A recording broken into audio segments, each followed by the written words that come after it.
आज हम अपने इस खास प्रोग्राम में बात करेंगे एक ऐसे महान इंसान की जिनके व्यक्तित्ववादी नीतियों पर चलकर भारत अपनी स्वतंत्रता संग्राम को जीत पाया। एक ऐसे व्यक्तित्ववादी व्यक्ति की जिनका आज जन्म दिवस है और 2 अक्टूबर 1869 ईस्वी में पैदा होने वाले मोहनदास करमचंद गांधी जी, जो कि भारत एवं भारतीय स्वतंत्रता आंदोलन के प्रमुख राजनीतिक एवं आध्यात्मिक नेता रहे। वे सत्याग्रह के माध्यम से अत्याचार का प्रतिकार करते थे और उस समय के सबसे अगाड़ी नेता थे। इस अवधारणा की नींव संपूर्ण अहिंसावादी सिद्धांतों पर रखी गई थी, जिसने भारत को भारतीय स्वतंत्रता संग्राम दिलाकर पूरे विश्व को एक मिसाल प्रस्तुत की कि अहिंसावादी नीतियों पर भी चलकर कार्य किए जा सकते हैं, किंतु कार्य करने की जो समय सारणी होगी वह बढ़कर 50 साल और आगे चली जाएगी। इस अवधारणा को असत्य साबित करते हुए हिंसावादी नीतियां भी सही है, क्योंकि अहिंसावादी नीतियां इतनी भी सही नहीं है। अगर हिंसावादी नीतियां अपनाई जाए तो चंद सालों में ही इतिहास को पलटा जा सकता है। चलिए हम चर्चा करेंगे गांधी जी के बारे में। इनका नाम महात्मा गांधी कैसे पड़ा? ये 1915 ईस्वी में श्री राजवैद्य जीवराम कालिदास जी ने संबोधित किया था इनको महात्मा गांधी जी के नाम से। अन्य मत के अनुसार स्वामी श्रद्धानंद जी ने 1915 ईस्वी में महात्मा की उपाधि दी थी। तीसरा मत यह है कि गुरु रविंद्रनाथ टैगोर जी ने महात्मा की उपाधि प्रदान की थी। 12 अप्रैल 1919 में एक लेख के दौरान इनका नाम बापू भी पड़ा, जो कि गुजराती भाषा में पिताजी को बुलाया जाता है। और ये कोई साधारण महापुरुष नहीं थे। एक मत के अनुसार गांधी जी को बापू संबोधित करने वाले प्रथम व्यक्ति उनके साबरमती आश्रम के शिष्य थे, जिनका नाम स्वर्णिम अक्षरों में भारत की स्वतंत्रता संग्राम में लिखा भी गया है। सुभाष चंद्र बोस जी के बारे में बोस ने 6 जुलाई 1944 को रंगून से रेडियो के माध्यम से गांधी जी के नाम का एक प्रसारण किया था। उन्हें राष्ट्रपिता कहकर वहां से संबोधित किया था। आजाद हिंद फौज के सैनिकों के लिए आशीर्वाद मांगा था और शुभकामनाएं मांगी थी। प्रतिवर्ष 2 अक्टूबर को हम उनका जन्म दिवस मनाते हैं। भारत में गांधी जयंती के रूप में और पूरे विश्व में अंतरराष्ट्रीय अहिंसा दिवस के रूप में इनका जन्म दिवस मनाया जाता है।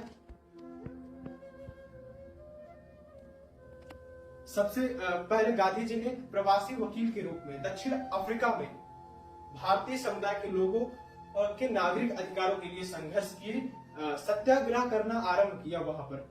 1915 में उनकी भारत वापसी हुई। उसके बाद उन्होंने यहाँ आकर किसानों, श्रमिकों और नगरीय श्रमिकों को अत्याधिक भूमिकर और भेदभाव के विरुद्ध आवाज उठाने के लिए एकजुट कर दिया।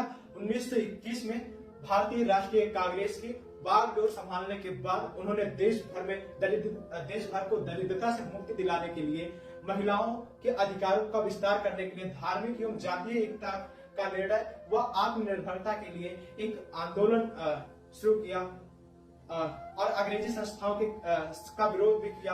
अनेक कार्यक्रम चलाए इन्होंने। इन सब में विदेशी राज से मुक्त दिलवाने वाला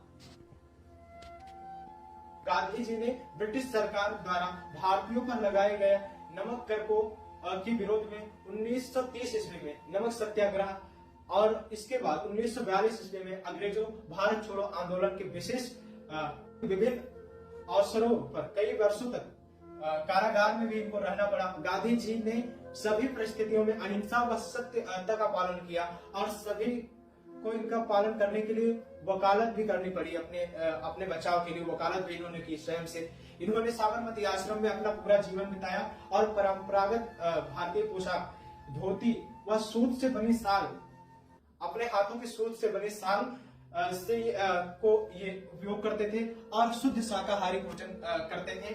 लंबे समय तक उपवास भी रहे। 12 फरवरी वर्ष 1948 में महात्मा गांधी जी के मतलब 12 तटों पर 12 अलग अलग नदियों के तटों पर इनको सम्मानित किया गया, इनकी अस्थियों को। और त्रिमोहिनी संगम भी उसमें से एक है। मैं आपको दक्षिण अफ्रीका में गांधी जी ने कई सारे आंदोलन किए, भेदभाव से मुक्त कराया, भारतवासियों जो वहां भारतीय मूल के लोग रहते थे उनके लिए कार्य किया। आइए उसको देखते हैं। दक्षिण अफ्रीका गांधी जी के जीवन का एक महत्वपूर्ण पड़ाव साबित हुआ। यहाँ इन्हें अलग अलग तरह की कठिनाइयों का सामना करना पड़ा। परिणाम स्वरूप इन अनुभवों ने इनके जीवन को पूरी तरह से बदल कर रख दिया। सन 1893 में गांधी जी दादा अब्दुल्ला नामक व्यापारी के विधि सलाहकार के रूप में काम करने डरबन गए। दक्षिण अफ्रीका में काले भारतीयों एवं अफ्रीकियों के साथ साथ जातीय भेदभाव किया जाता था। इस जातीय भेदभाव का सामना गांधी जी को भी करना पड़ा। अफ्रीका में गांधी जी के कार्यों ने उन्हें पूरी तरह से बदल दिया। एक दिन डरबन के एक न्यायालय में वहां के दंडाधीशों ने उन्हें अपनी पगड़ी उतारने का आदेश दिया। गांधी जी ने ऐसा करने से बिल्कुल साफ साफ मना कर दिया और न्यायालय के बाहर निकल गए। 31 मई 1893 को प्रिटोरिया जाने के दौरान एक श्वेत व्यक्ति ने गांधी जी के प्रथम श्रेणी में यात्रा करने को लेकर अपनी नाराजगी जताई और इन्हें गाड़ी के अंतिम माल डिब्बे में जाने का आदेश दिया। गांधी जी ने अपने पास प्रथम श्रेणी का टिकट होने की बात कहकर जाने से मना कर दिया, जिससे अगले स्टेशन पर गांधी जी को ट्रेन से उतार दिया गया। सर्दी का समय था। स्टेशन के प्रतीक्षालय में गांधी जी ठंड से ठुठुराते रहे और उसी समय गांधी जी ने यह फैसला कर लिया कि अमेरिका में रहकर भारतीयों के साथ हो रहे जातीय भेदभाव के विरुद्ध संघर्ष करेंगे। इसी संघर्ष के दौरान उन्होंने अहिंसात्मक रूप से अपना विरोध जताया, जो बाद में सत्याग्रह के नाम से जाना गया। आज भी शहर के दक्षिण अफ्रीका के शहर के मध्य चर्च स्ट्रीट में गांधी जी के कांस्य की मूर्ति स्थापित की गई है। गांधी जी जब 1915 में भारत आए दक्षिण अफ्रीका से, उसके बाद की बात करते हैं। गांधी जी ने अपना पहला सत्याग्रह सन 1917 ईस्वी में बिहार के चंपारण जिले में शुरू किया। अंग्रेज यहाँ नील के बागानों के मालिकों का शोषण करते थे। गांधी जी ने इनके साथ हो रहे अत्याचार का विरोध किया। फलस्वरूप गांधी जी को जिला प्रशासन द्वारा जिला छोड़ने का आदेश दिया गया। गांधी जी ने इस आदेश को न मानने से साफ साफ इनकार कर दिया। दंडे अधिकारियों ने उनके खिलाफ मुकदमा स्थगित कर दिया। उन्हें जमानत बिना रिहा कर दिया गया। गांधी जी को बिना जमानत के रिहा कर दिया गया और भारत में सत्याग्रह के रूप में उनके पहले प्रयोग की सफलता ने देश में गांधी जी की प्रतिष्ठा को आसमान की बुलंदियों पर पहुंचा दिया। निरंतर अपने कर्तव्य पथ पर आगे बढ़ते रहे। सन 1921 में इनको कांग्रेस पार्टी का राष्ट्रीय अध्यक्ष बनाया गया और उसी पद पर ये कार्यरत रहे लगभग। फिर बात करते हैं 1927 के बारे में। इन्होंने 1927 में इनकी एक बुक आई जिसका नाम था the story of my experiment. 1927 में प्रकाशित हुई इस बुक को 3.5 वर्षों के अंदर ही इसकी 3 लाख से ज्यादा पंक्तियां बिक गई और इस आत्मकथा को कई भारतीय एवं विदेशी भाषाओं में अनुवाद भी किया गया। आगे देख, गांधी जी अपने अनशन पर डटे रहे, अंग्रेजों के खिलाफ लड़ाइयां लड़ते रहे और समय बीतता गया। अब हम बात करेंगे 20 दिसंबर 1932 के बारे में। यह हिंदू समुदाय को विभाजित करने का एक प्रयास था, इसलिए उन्होंने इस अधिनिर्णय का विरोध जताते हुए अमरण अनशन पर बैठने की धमकी दी। वे 20 सितंबर 1932 को अनशन पर बैठे गए। इस बात ने पूरे देश भर में सनसनी पैदा कर दी। इस बात की स्थिति को संभालने के लिए पुनः अधिनियम पारित किया गया कि अंतर्गत विधानमंडल में अल्पसंख्यक वर्गों को संयुक्त निर्वाचन क्षेत्र के अंतर्गत विशेष आरक्षण प्रदान किया जाएगा। 8 मई 1933 ईस्वी को गांधी जी ने हरिजनों के हित लाभ के लिए 21 दिनों के अनशन की घोषणा कर दी। जेल से निकलने के बाद गांधी जी ने हरिजनों के हित लाभ के लिए अत्यंत तत्पर दिखाई दिए। सन 1919 ईस्वी से सन 1932 ईस्वी तक राष्ट्र के हित में निकाले जाने वाले यंग इंडिया नामक साप्ताहिक समाचार पत्र के स्थान पर अब हरिजन समाचार पत्र निकाला जाने लगा। सन 1934 ईस्वी के बाद गांधी जी ने वर्धा के निकट सेवा आश्रम में रहने लगे। यहाँ इन्होंने विस्तृत रचनात्मक कार्यक्रमों के लिए एक नए केंद्र का गठन किया, जिसका उद्देश्य शिक्षा को सभी लोगों तक पहुंचाना था। इस कार्यक्रम में बुनियादी शिक्षा 1973 को भी शामिल किया गया है।